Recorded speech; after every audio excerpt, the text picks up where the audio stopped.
We made Zermatt at 3 in the afternoon, 9 hours out from St. Nicholas distance, by guidebook, 12 miles, by pedometer 72.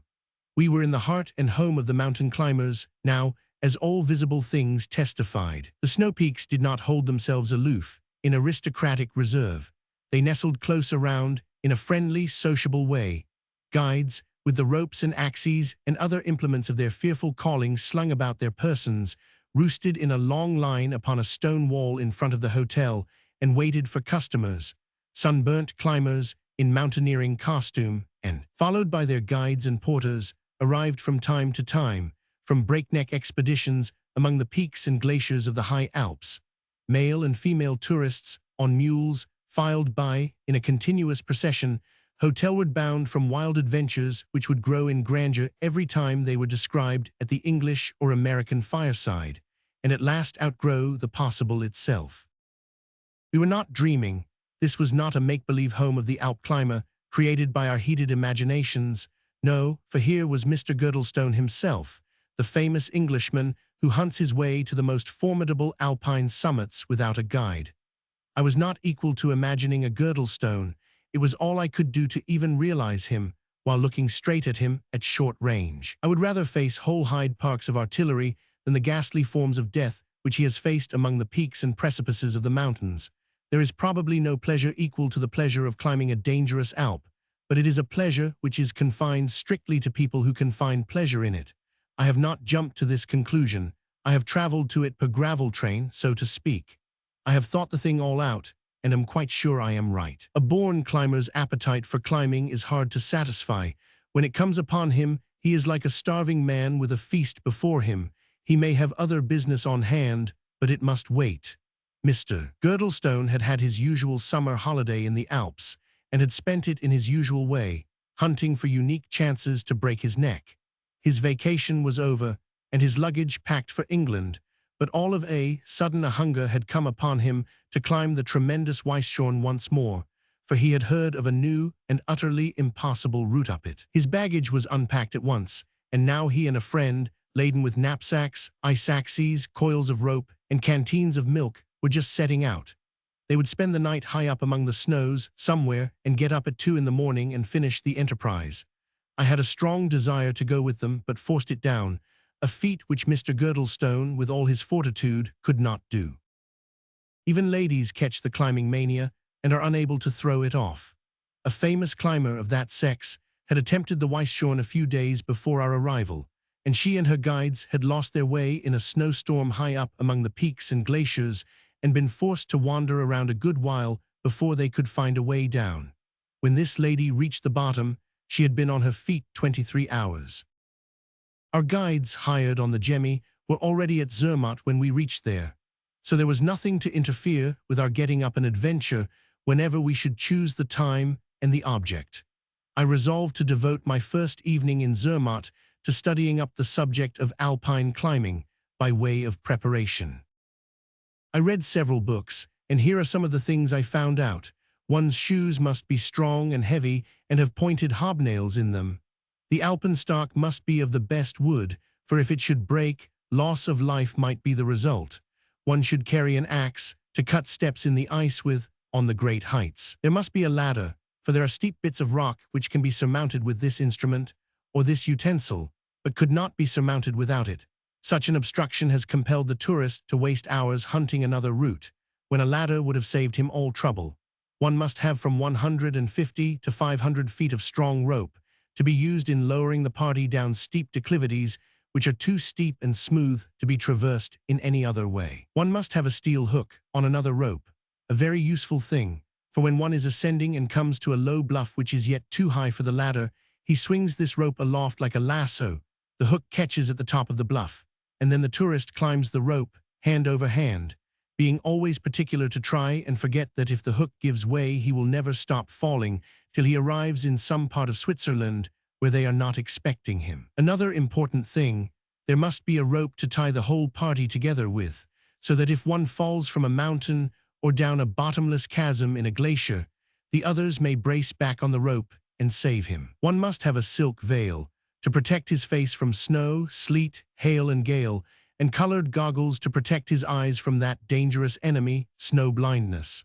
Finally, there must be some porters to carry provisions, wine, and scientific instruments, and also blanket bags for the party to sleep in. I closed my readings with a fearful adventure which Mr. Whymper once had on the Matterhorn when he was prowling around alone, 5,000 feet above the town of Braille. He was edging his way gingerly around the corner of a precipice where the upper edge of a sharp declivity of ice-glazed snow joined it. This declivity swept down a couple of 100 feet into a gully which curved around and ended at a precipice 800 feet high overlooking a glacier. His foot slipped, and he fell. He says, My knapsack brought my head down first, and I pitched into some rocks about a dozen feet below.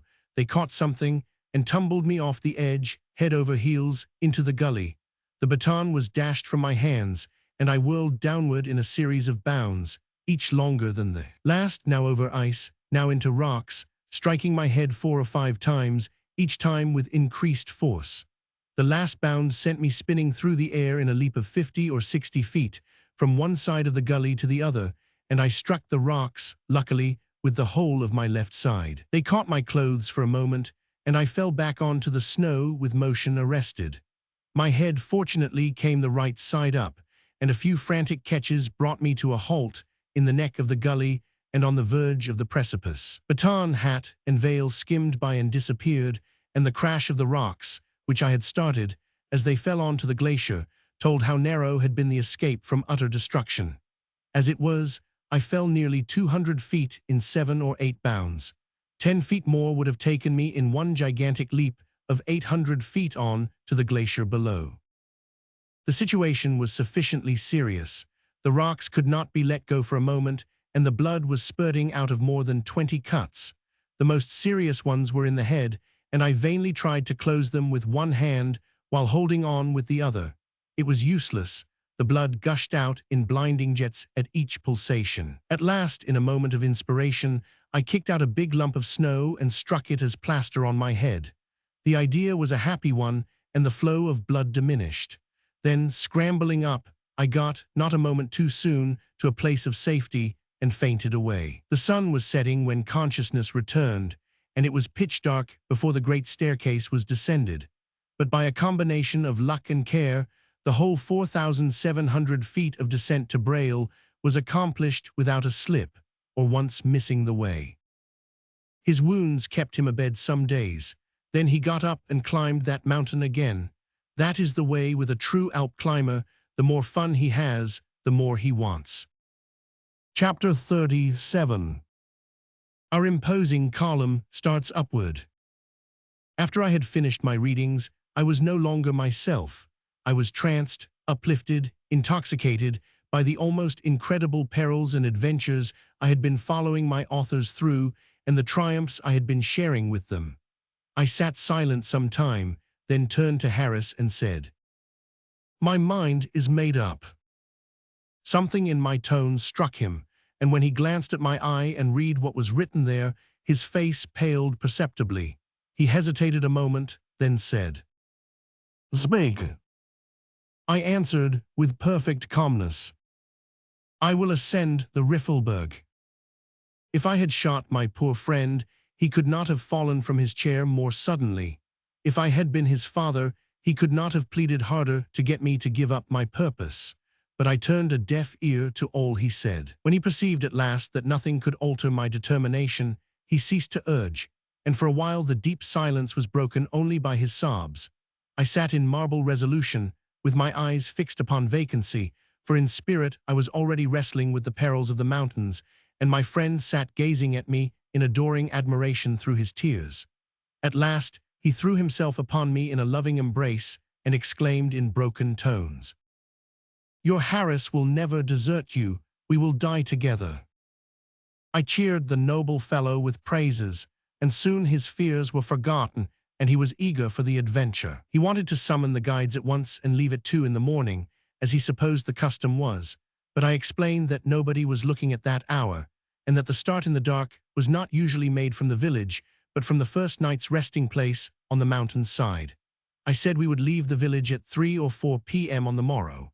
Meantime, he could notify the guides, and also let the public know of the attempt which we propose to make. I went to bed, but not to sleep. No man can sleep when he is about to undertake one of these alpine exploits. I tossed feverishly all night long, and was glad enough when I heard the clock strike 11:30 and knew it was time to get up for dinner.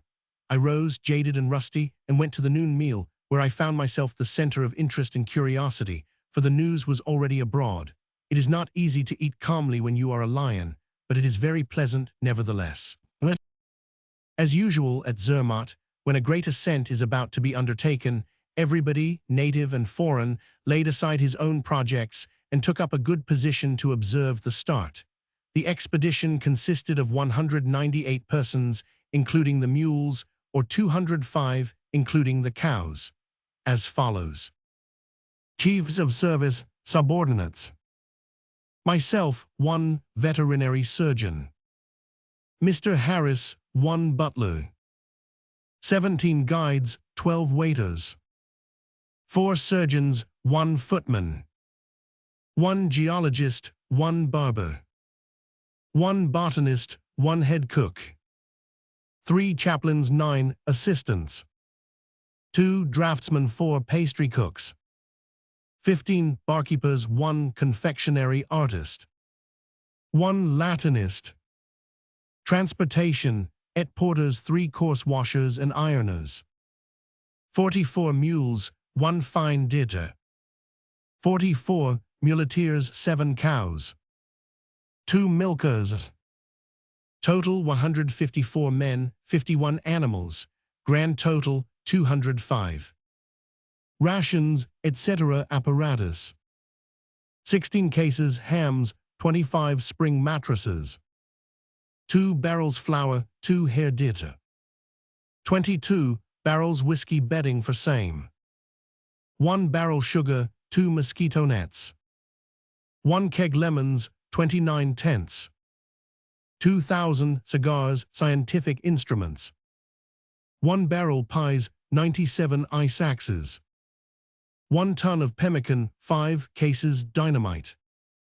143 pair crutches, 7 cans nitroglycerin. 2 barrels arnica, 22 40-foot ladders. 1 bale of lint, 2 miles of rope. 27 kegs pergola umbrellas. It was full 4 o'clock in the afternoon before my cavalcade was entirely ready. At that hour, it began to move. In point of numbers and spectacular effect, it was the most imposing expedition that had ever marched from Zermatt. I commanded the chief guide to arrange the men and animals in single file, 12 feet apart, and lash them all together on a strong rope. He objected that the first 2 miles was a dead level, with plenty of room, and that the rope was never used except in very dangerous places. But I would not listen to that. My reading had taught me that many serious accidents had happened in the Alps simply from not having the people tied up soon enough. I was not going to add one to the list.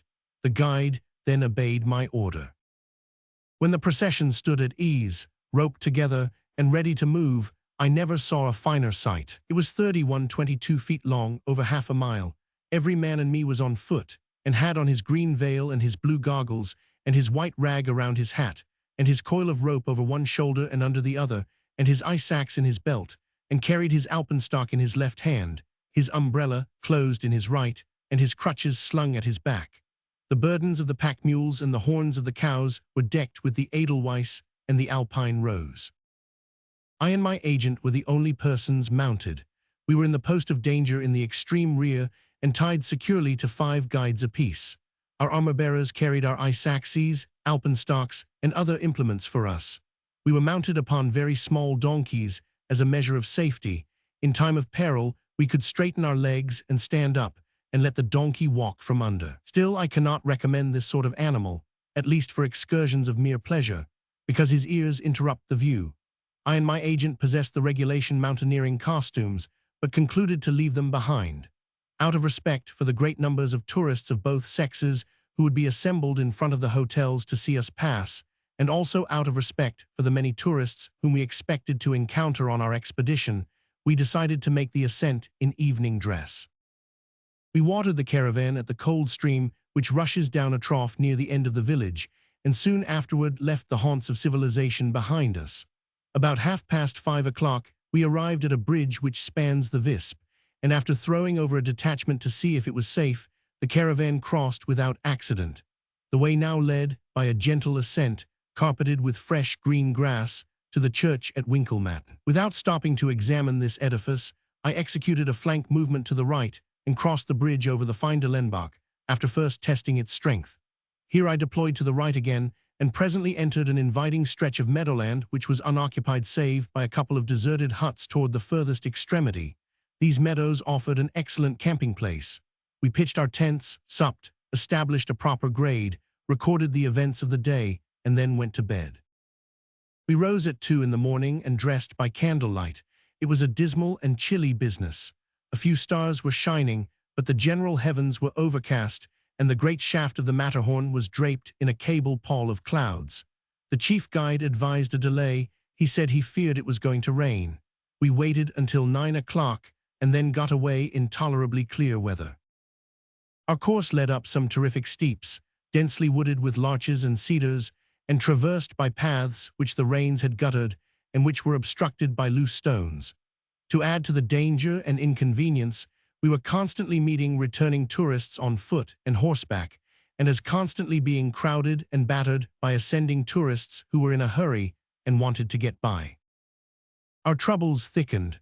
About the middle of the afternoon, the 17 guides called a halt and held a consultation. After consulting an hour, they said their first suspicion remained intact.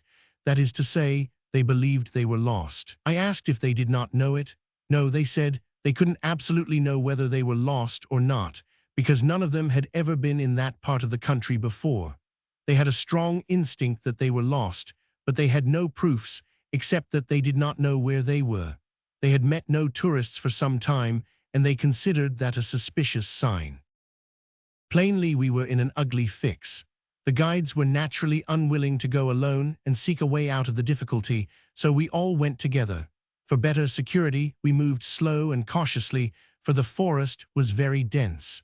We did not move up the mountain, but around it, hoping to strike across the old trail. Toward nightfall, when we were about tired out, we came up against a rock as big as a cottage. This barrier took all the remaining spirit out of the men, and a panic of fear and despair ensued. They moaned and wept, and said they should never see their homes and their dear ones again. Then they began to upbraid me for bringing them upon this fatal expedition. Some even muttered threats against me. Clearly it was no time to show weakness, so I made a speech in which I said that other Alp climbers had been in as perilous a position as this, and yet by courage and perseverance had escaped. I promised to stand by them. I promised to rescue them. I closed by saying we had plenty of provisions to maintain us for quite a siege, and did they suppose Zermatt would allow half a mile of men and mules to mysteriously disappear during any considerable time, right above their noses, and make no inquiries? No, Zermatt would send out searching expeditions, and we should be saved. This speech had a great effect. The men pitched the tents with some little show of cheerfulness, and we were snugly under cover when the night shut down. I now reaped the reward of my wisdom in providing one article which is not mentioned in any book of alpine adventure but this. I refer to the paregoric, but for that beneficent drug would have not one of those men slept a moment during that fearful night. But for that gentle persuader they must have tossed, unsoothed, the night through, for the whiskey was for me. Yes, they would have risen in the morning unfitted for their heavy task. As it was, everybody slept but my agent and me, only we and the barkeepers. I would not permit myself to sleep at such a time. I considered myself responsible for all those lives. I meant to be on hand and ready in case of avalanches up there, but I did not know it then.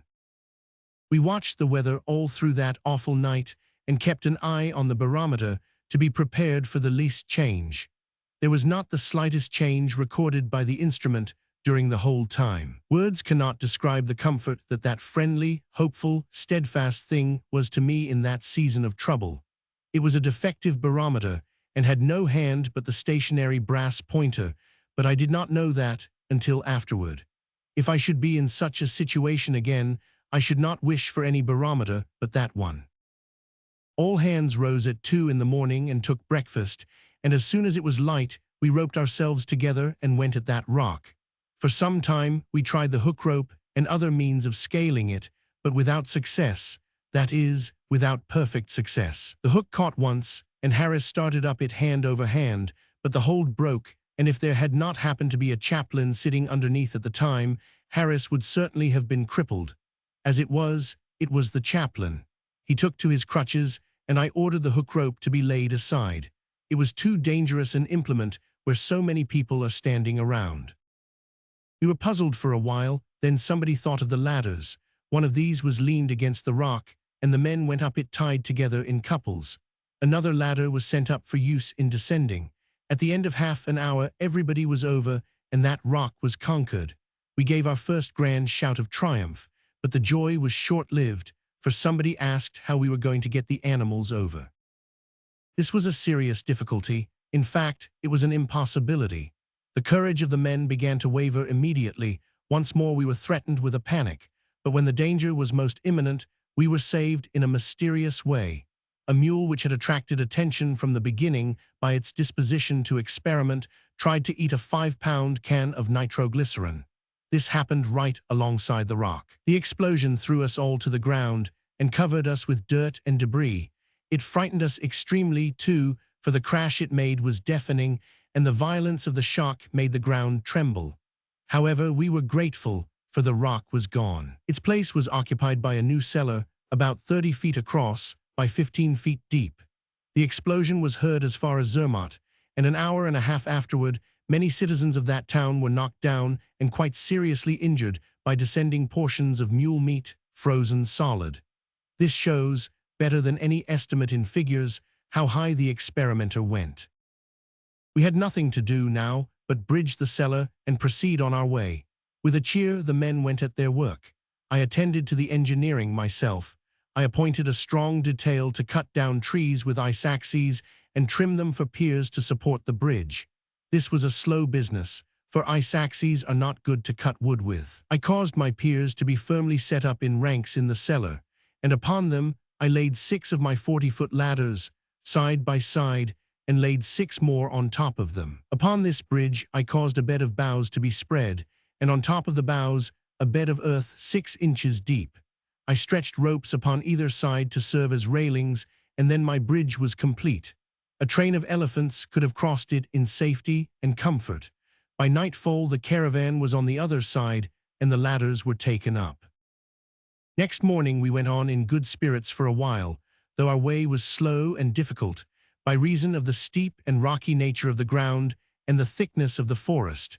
But at last, a dull despondency crept into the men's faces, and it was apparent that not only they, but even the guides, were now convinced that we were lost. The fact that we still met no tourists was a circumstance that was but too significant. Another thing seemed to suggest that we were not only lost, but very badly lost, for there must surely be searching parties on the road before this time, yet we had seen no sign of them. Demoralization was spreading. Something must be done, and done quickly, too. Fortunately, I am not unfertile in expedients. I contrived one now which commended itself to all, for it promised well. I took 3/4 of a mile of rope, and fastened one end of it around the waist of a guide, and told him to go find the road, while the caravan waited. I instructed him to guide himself back by the rope, in case of failure. In case of success, he was to give the rope a series of violent jerks, whereupon the expedition would go to him at once. He departed, and in 2 minutes had disappeared among the trees. I paid out the rope myself, while everybody watched the crawling thing with eager eyes. The rope crept away quite slowly, at times, at other times with some briskness. Twice or thrice we seemed to get the signal, and a shout was just ready to break from the men's lips when they perceived it was a false alarm. But at last, when over half a mile of rope had slidden away, it stopped gliding and stood absolutely still, 1 minute, 2 minutes, 3, while we held our breath and watched. Was the guide resting? Was he scanning the country from some high point? Was he inquiring of a chance mountaineer? Stop! Had he fainted from excess of fatigue and anxiety? This thought gave us a shock.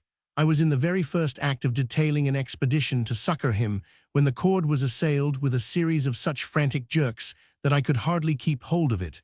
The huzzah that went up then was good to hear. Saved, saved, was the word that rang out all down the long rank of the caravan. We rose up and started at once. We found the route to be good enough for a while, but it began to grow difficult by and by, and this feature steadily increased. When we judged we had gone half a mile, we momently expected to see the guide. But no, he was not visible anywhere. Neither was he waiting, for the rope was still moving. Consequently, he was doing the same. This argued that he had not found the road yet, but was marching to it with some peasant. There was nothing for us to do but plod along, and this we did. At the end of 3 hours we were still plodding. This was not only mysterious but exasperating, and very fatiguing too, for we had tried hard along at first to catch up with the guide, but had only fagged ourselves in vain, for although he was traveling slowly, he was yet able to go faster than the hampered caravan over such ground. At 3 in the afternoon we were nearly dead with exhaustion, and still the rope was slowly gliding out. The murmurs against the guide had been growing steadily, and at last they were become loud and savage. A mutiny ensued. The men refused to proceed. They declared that we had been traveling over and over the same ground all day, in a kind of circle. They demanded that our end of the rope be made fast to a tree so as to halt the guide until we could overtake him and kill him. This was not an unreasonable requirement, so I gave the order. As soon as the rope was tied, the expedition moved forward with that alacrity which the thirst for vengeance usually inspires. But after a tiresome march of almost half a mile, we came to a hill covered thick with a crumbly rubbish of stones, and so steep that no man of us all was now in a condition to climb it. Every attempt failed and ended in crippling somebody. Within 20 minutes, I had 5 men on crutches. Whenever a climber tried to assist himself by the rope, it yielded and let him tumble backward. The frequency of this result suggested an idea to me. I ordered the caravan to bout face and form in marching order. I then made the tow rope fast to the rear mule and gave the command. Mark time by the right flank, forward march. The procession began to move to the impressive strains of a battle chant, and I said to myself, now, if the rope don't break, I judge this will fetch that guide into the camp. I watched the rope gliding down the hill, and presently when I was all fixed for triumph, I was confronted by a bitter disappointment. There was no guide tied to the rope. It was only a very indignant old black ram. The fury of the baffled expedition exceeded all bounds. They even wanted to wreak their unreasoning vengeance on this innocent dumb brute. But I stood between them and their prey, menaced by a bristling wall of idiosyncrasies and alpenstocks, and proclaimed that there was but one road to this murder, and it was directly over my corpse. Even as I spoke, I saw that my doom was sealed, except a miracle supervened to divert these madmen from their fell purpose. I see the sickening wall of weapons now. I see that advancing host as I saw it then. I see the hate in those cruel eyes. I remember how I drooped my head upon my breast. I feel again the sudden earthquake shock in my rear, administered by the very ram I was sacrificing myself to save. I hear once more the typhoon of laughter that burst from the assaulting column as I clove it from van to rear like a sepoy shot from a Rodman gun. I was saved. Yes, I was saved, and by the merciful instinct of ingratitude which nature had planted in the breast of that treacherous beast. The grace which eloquence had failed to work in those men's hearts had been wrought by a laugh. The ram was set free, and my life was spared. We lived to find out that that guide had deserted us as soon as he had placed a half-mile between himself and us. To avert suspicion, he had judged it best that the line should continue to move. So he caught that ram, and at the time that he was sitting on it making the rope fast to it, we were imagining that he was lying in a swoon, overcome by fatigue and distress. When he allowed the ram to get up, it fell to plunging around, trying to rid itself of the rope, and this was the signal which we had risen up with glad shouts to obey. We had followed this ram round and round in a circle all day, a thing which was proven by the discovery that we had watered the expedition 7 times at one and same spring in 7 hours. As expert a woodman as I am, I had somehow failed to notice this until my attention was called to it by a hog. This hog was always wallowing there, and as he was the only hog we saw, his frequent repetition, together with his unvarying similarity to himself, finally caused me to reflect that he must be the same hog, and this led me to the deduction that this must be the same spring. also, which indeed it was. I made a note of this curious thing, as showing in a striking manner the relative difference between glacial action and the action of the hog. It is now a well-established fact that glaciers move. I consider that my observations go to show, with equal conclusiveness, that a hog in a spring does not move. I shall be glad to receive the opinions of other observers upon this point. To return for an explanatory moment to that guide, and then I shall be done with him. After leaving the ram tied to the rope, he had wandered at large a while, and then happened to run across a cow.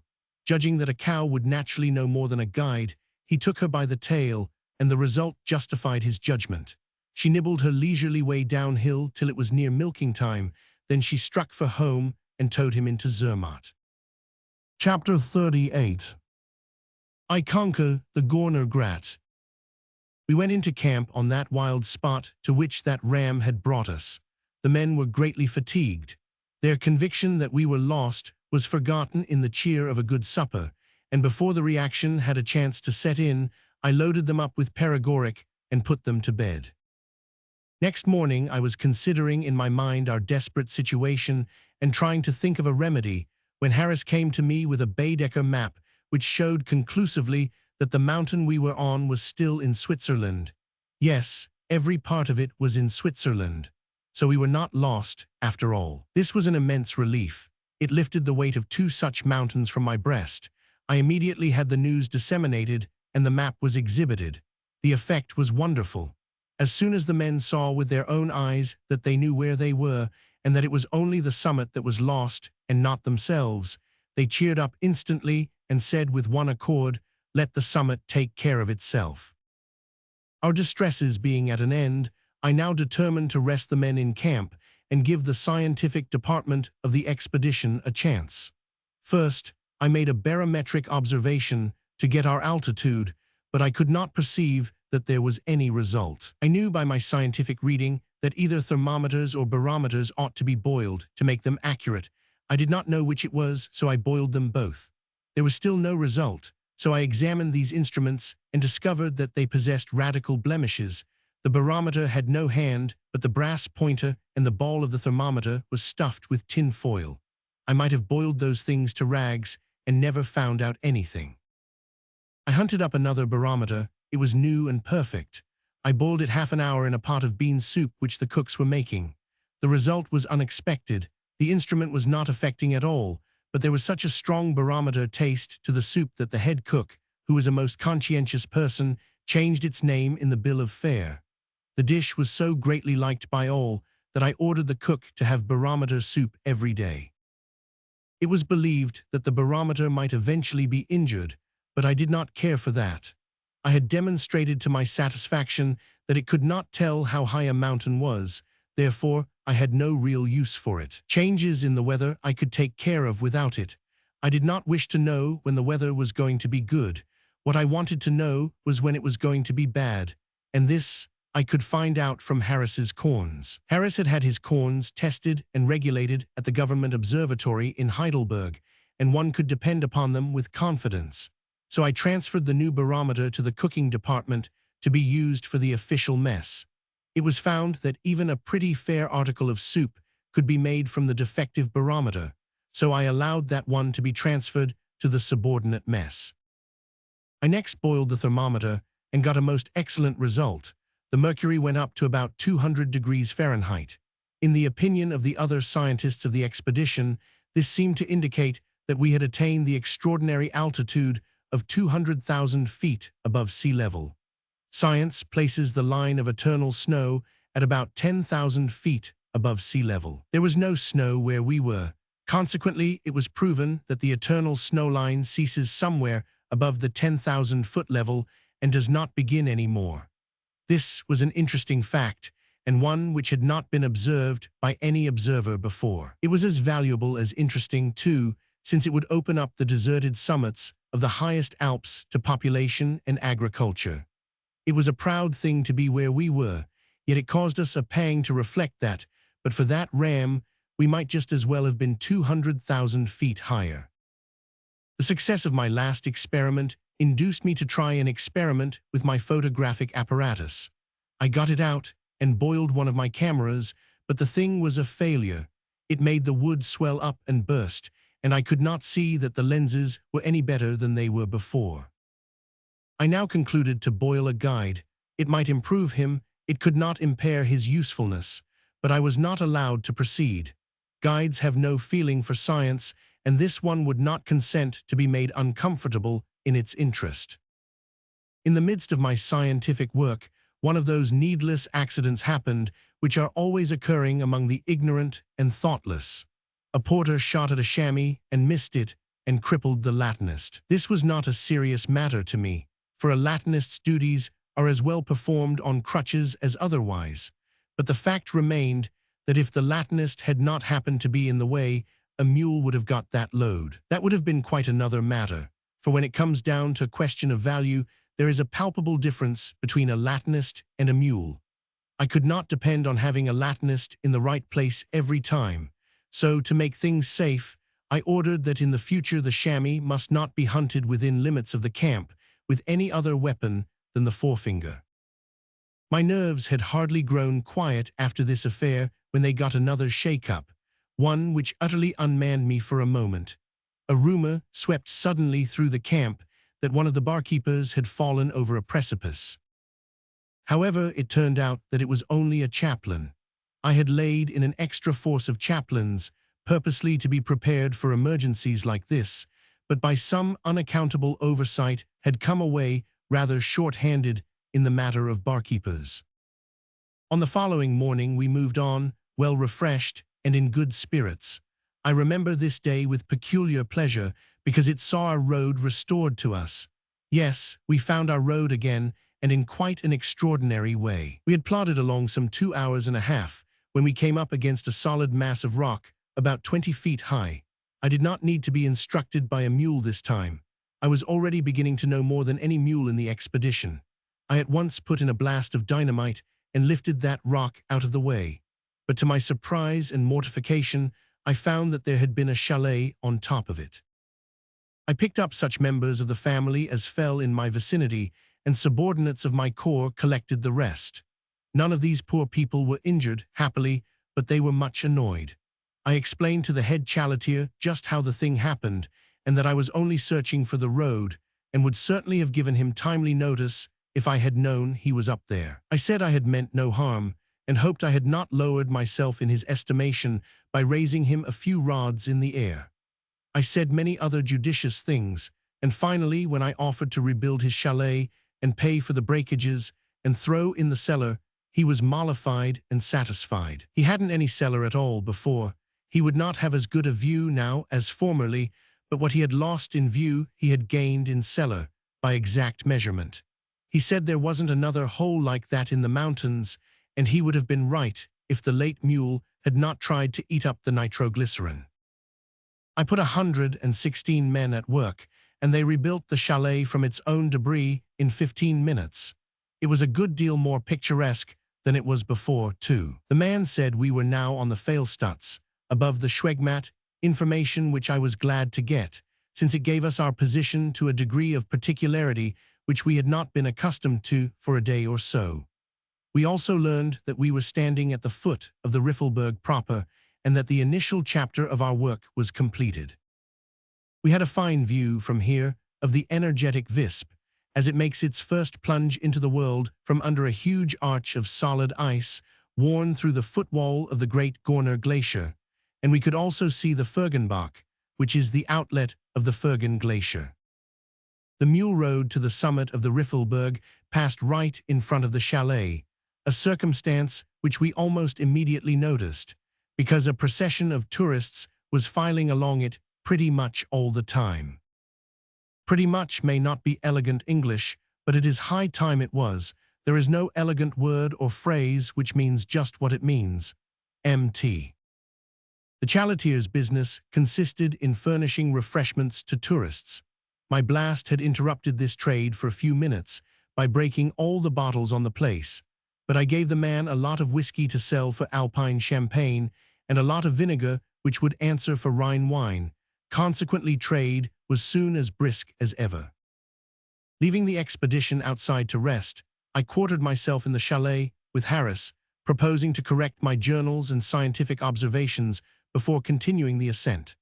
I had hardly begun my work when a tall, slender, vigorous American youth of about 23, who was on his way down the mountain, entered and came toward me with that breezy self-complacency which is the adolescent's idea of the well-bred ease of the man of the world. His hair was short and parted accurately in the middle, and he had all the look of an American person who would be likely to begin his signature with an initial and spell his middle name out. He introduced himself, smiling a smirky smile borrowed from the courtiers of the stage, extended a fair-skinned talon, and while he gripped my hand in it, he bent his body forward 3 times at the hips, as the stage courtier does, and said in the airiest and most condescending and patronizing way, I quite remember his exact language. "Very glad to make your acquaintance, sure, very glad indeed, assure you. I've read all your little efforts and greatly admired them, and when I heard you were here, I indicated a chair, and he sat down. This grandee was the grandson of an American of considerable note in his day, and not wholly forgotten yet, a man who came so near being a great man that he was quite generally accounted one while he lived. I slowly paced the floor, pondering scientific problems, and heard this conversation. Grandson, first visit to Europe. Harris mine, yes. GS with a soft reminiscent sigh suggestive of bygone joys that may be tasted in their freshness but once. Ah, I know what it is to you, a first visit. Ah, the romance of it, I wish I could feel it again. Yes, I find it exceeds all my dreams. It is enchantment, I go. GS with a dainty gesture of the hand signifying, spare me your callow enthusiasms, good friend. Yes, I know, you go to cathedrals and exclaim, and you drag through league-long picture galleries and exclaim, and you stand here and there and yonder upon historic ground and continue to exclaim, and you are permeated with your first crude conceptions of art and are proud and happy. Ah, yes, proud and happy, that expresses it. Yes, enjoy it, it is right. It is an innocent revel. And you, don't you do these things now? GSI, oh, that is very good. My dear sir, when you are as old a traveler as I am, you will not ask such a question as that. I visit the regulation gallery, moon around the regulation cathedral, do the worn round of the regulation sites, yet, excuse me. Well, what do you do then? GS do, I flit and flit, for I am ever on the wing, but I avoid the herd. Today I am in Paris, tomorrow in Berlin, anon in Rome, but you would look for me in vain in the galleries of the Louvre or the common resorts of the gazers in those other capitals. If you would find me, you must look in the unvisited nooks and corners where others never think of going. One day you will find me making myself at home in some obscure peasant's cabin. Another day you will find me in some forgotten castle, worshipping some little gem or art which the careless eye has overlooked, and which the unexperienced would despise. Again, you will find me as guest in the inner sanctuaries of palaces, while the herd is content to get a hurried glimpse of the unused chambers by feeing a servant. You are a guest in such places. GS, and a welcoming one. It is surprising, how does it come? GS, my grandfather's name is a passport to all the courts in Europe. I have only to utter that name, and every door is open to me. I flit from court to court at my own free will and pleasure, and am always welcome. I am as much at home in the palaces of Europe as you are among your relatives. I know every titled person in Europe, I think. I have my pockets full of invitations all the time. I am under promise to go to Italy, where I am to be the guest of a succession of the noblest houses in the land. In Berlin my life is a continued round of gaiety in the imperial palace. It is the same wherever I go. It must be very pleasant, but it must make Boston seem a little slow when you are at home.